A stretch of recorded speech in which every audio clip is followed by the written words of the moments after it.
Good afternoon student, this is question number 17 of exercise 15.1.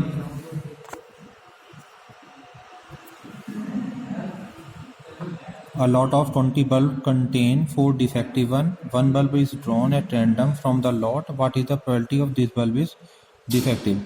So we have 20 bulbs and in which 4 bulbs are defective, and we have to find the probability of defective bulb.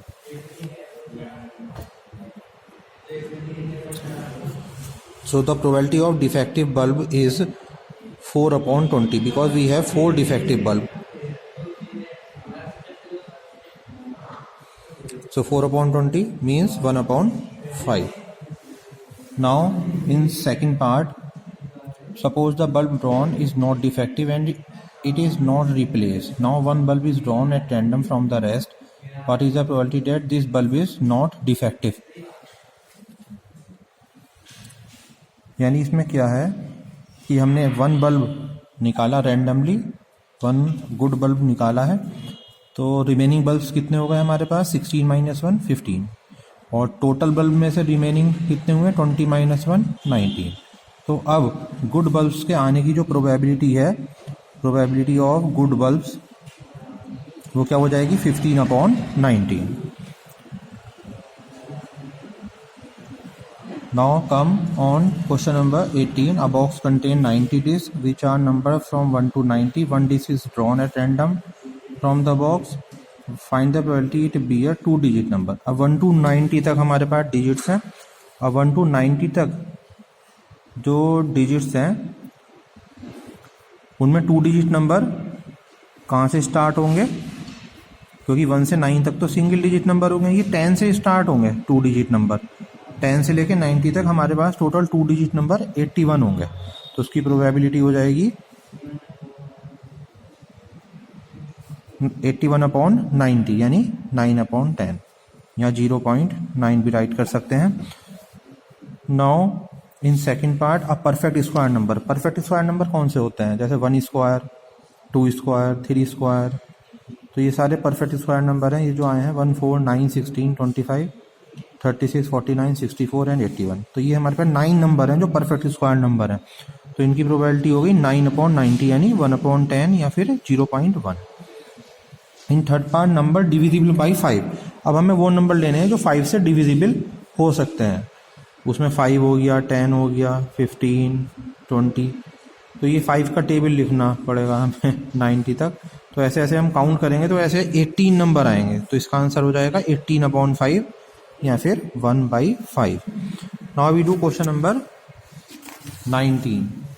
19 में क्या है, a child has a die. एक चाइल्ड के पास die है who 6 faces show the letters. उसके 6 faces पे ये लेटर है A B C D E and A. The die is thrown once. उस डाई को एक बार उछाला जाता है. What is the probability of getting A? तो A के आने की प्रोबेबिलिटी हमें फाइंड करनी होगी. इसमें हम देख रहे हैं इसमें 2 फेसेस पे A है, तो इसकी प्रोबेबिलिटी हो जाएगी 2 अपॉन 6, क्योंकि 6 तो टोटल कंडीशन है. तो इसलिए इसका आंसर आ जाएगा 2 अपॉन 6 या फिर 1 upon 3. In second part D कितने फेसेस पे है, टोटल 6 में से केवल 1 फेस पे डी है. तो इस सेकेंड पार्ट की प्रोबेबिलिटी हो जाएगी 1 upon 6. Now we do question number 20. Suppose you drop a die at random on the rectangular region shown in the figure. What is the probability that it will land inside the circle with diameter 1 meter? हमारे पास एक rectangle है. इस rectangle की length और breath given है 3 metre and 2 metre. तो first of all हमें इस रेक्टेंगल का एरिया फाइंड करना होगा. तो एरिया हो जाएगा लेंथ इंटू ब्रेथ 3 इंटू 2 यानी 6 मीटर स्क्वायर.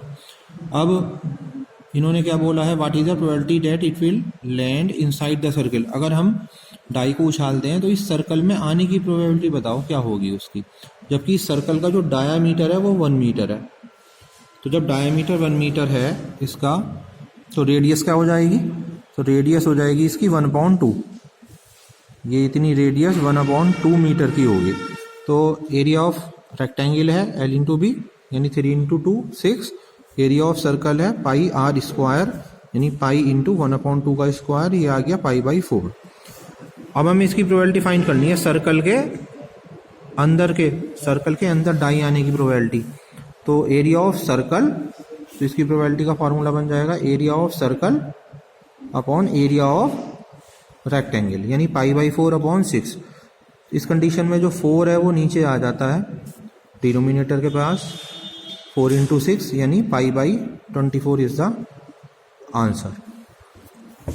एक क्वेश्चन नंबर 22 है, कंप्लीट द फॉलोइंग टेबल। हमें इस टेबल को कंप्लीट करना है, तो हम देखेंगे इस टेबल में जैसे ये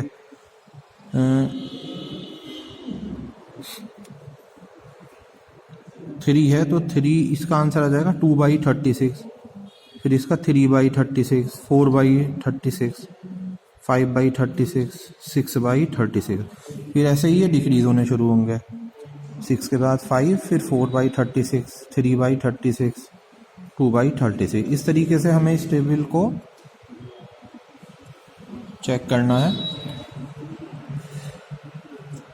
इसमें student argues that there are in 11 possible outcomes. ये 11 पॉसिबल आउटकम्स हैं। समन ऑफ टू डाई पे 11 पॉसिबल आउटकम्स गिवन है। Therefore each of them has probability 1/11। क्या सभी की प्रोबेबिलिटी 1/11 होगी? फॉल्स। तो ये 1/11 नहीं होगी, हम 1/11 नहीं मान सकते क्योंकि हर एक की प्रोबेबिलिटी अलग अलग आई है। क्योंकि 2 की प्रोबेबिलिटी है 1/36, क्योंकि ये ऐसे 2 केवल 1 केस होगा जिसमें सम ऑन 2 डाई 2 आ रहा होगा। इसी तरह सम ऑन 2 डाई 3 आएगा, इसकी 2 कंडीशंस हैं। जैसे 2 डाई को जब हम उछालेंगे तो अगर जो दोनों पे 1 आया तो केवल एक ही केस ऐसा है, दोनों पे 1 आया तो सम इनका 2 होगा। इसी तरह 3 के आने की सम, जब सम 3 हो तो 2-1 कंडीशन होगी या फिर 1-2 की कंडीशन होगी। तो ऐसे केस केवल 2 हुए तो इसकी प्रोबेबिलिटी 2। इसी तरह 4 के आने के केस 3 आएंगे, तो इसका मतलब ये रॉन्ग है, 1/11 नहीं है। सबका आंसर चेंज है। तो यही हमें रीज़न राइट करना होगा इसमें।